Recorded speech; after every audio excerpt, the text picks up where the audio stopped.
So I'm pretty sure that we've all heard the phrase that your thoughts become things, right? And a lot of people brush that off. But just hear me out. What if we're not as wackadoo as you think? Because here's the thing. Your thoughts can affect your emotional state. Your emotional state affects the decisions that you make and therefore the actions that you take.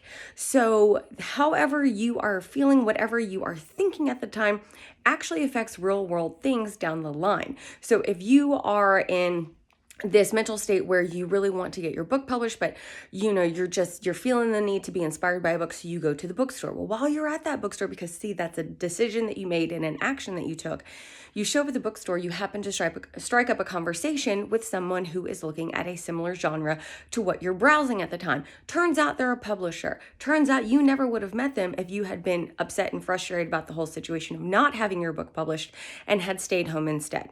So because you went out of your comfort zone and reached out and then were willing to have the conversation with somebody, you end up getting a publishing deal for your project that you never would have even talked to anyone about if you had stayed home.